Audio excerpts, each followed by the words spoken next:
I think you're right. I think it's absolutely chicken and egg. The reason you want to have PR is not just to tinker around because it happens to be technically fairer in ways that most people are not going to think about very much. It's only worth doing, and I say this to Alan too, if it changes the nature of our politics, and it is kind of chicken. And the reason that I think it will, as I said myself, I do not think this is the magic bullet.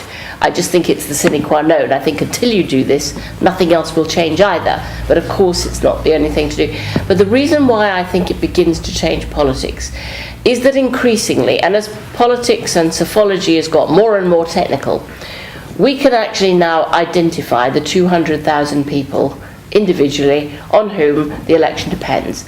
These are a handful of swing voters in swing marginals.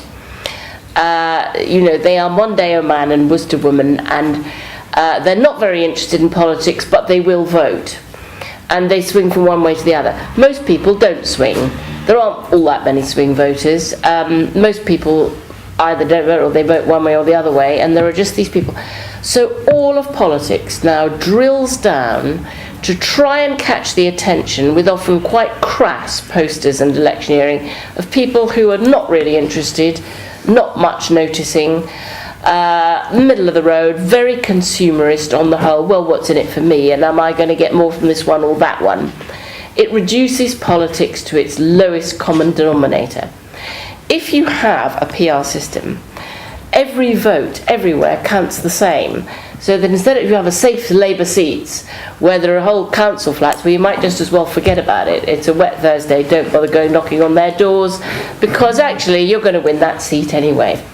Whereas under a PR system, every single one of those votes really matters, and you need to get them all out. That means not only that you've got to go and woo them more, but it actually means you've got to have policies that catch their attention more.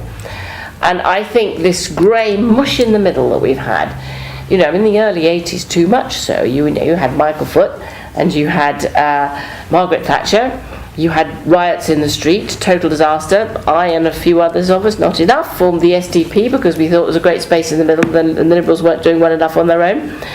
And there was a spectrum. Since then, everything has gone much, much closer together, and we can all talk about the difference between. But the Me Too, you should listen to the speech that Gordon Brown made yesterday, in which he Me Too'd almost everything that Cameron had said about the public sector, down to his phrases. That sort of Me Tooism it comes from the electoral system. So that's why I think you have to change it before you can begin to get back to politics where people actually stand up and say what they genuinely believe, defining what they stand for, who they stand for, whose side they're on, and where they think they're going, without having to constantly triangulate and watch out because the other lot are coming at you.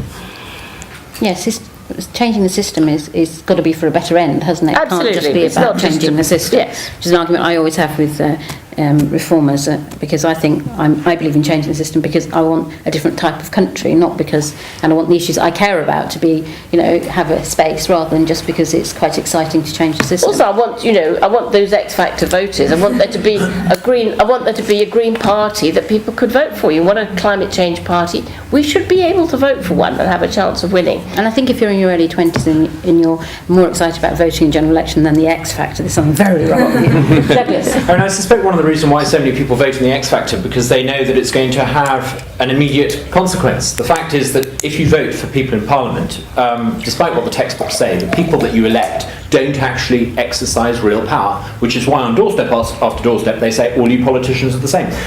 Lord Howarth talks about the fact that we don't need to tinker with the Constitution. I mean, setting aside the fact that I'm glad the Irish or the Americans never took that view and remained governed by London, I do actually think it is possible to change your Constitution to make sure that you're better governed. I'm not conflating the unpopularity of the current government with disaffection with the system. Long before the government became unpopular, I noted that turnout in every election since the 1960s has generally speaking gone down. The trajectory is down. People are giving up. The age of anti-politics is coming. The pendulum, which used to see the unpopularity of the governing party offset by a corresponding increase in the popularity of the main opposition party, is broken. The rise in every election of third parties, fourth parties, fifth parties can no longer be ignored.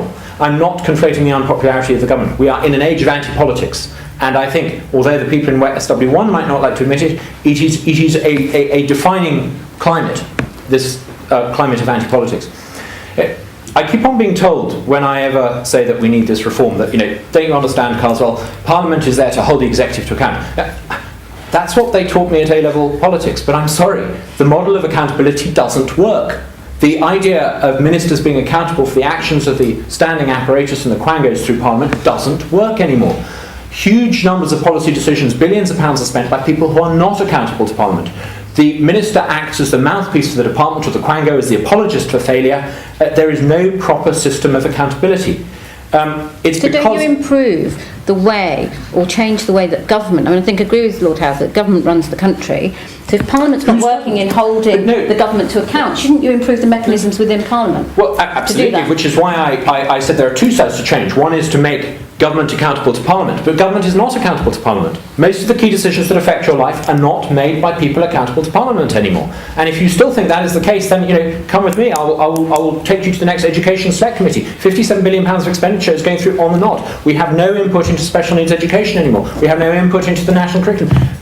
Politicians and Whitehall have devolved decision making. They've handed it sideways to the quangos, upwards to the European institutions. The key decisions that affect the voters' lives are no longer made by people accountable to you through the ballot box. That is why there is this tide of anti-politics. And it's not a lack of A-level history politics that makes me a radical. It's real experience of how the system doesn't work.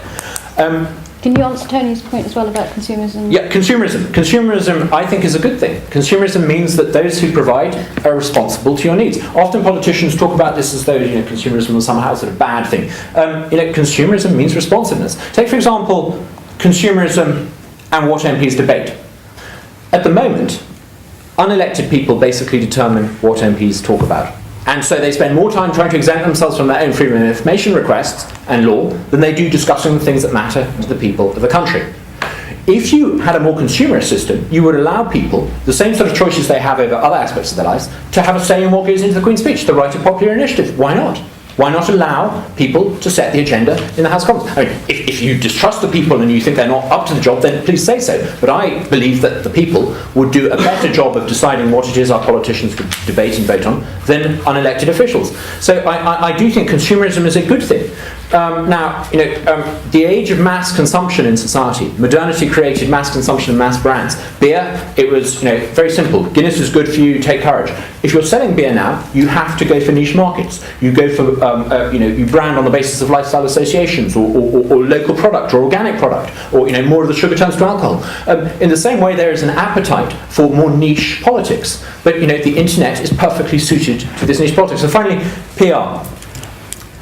We mustn't move to a system where 9 out of 10 of these people have got a job for life. PR has got to mean that there are no people with a job for life. At the moment, it's 7 out of 10 who've got a job for life. Let's make sure we don't have the sort of system they have in some European countries where you can't get rid of them no matter what they do. So, consumerism is good. Consumerism allows the consumer to set the terms of trade, and I think we need to reconfigure the terms of trade in politics. Can I just ask on that? For politics to get better, the politicians are going to have to lose. It's going to have to come uncomfortable. On the system, AV Plus, if you had an open list, would that be okay?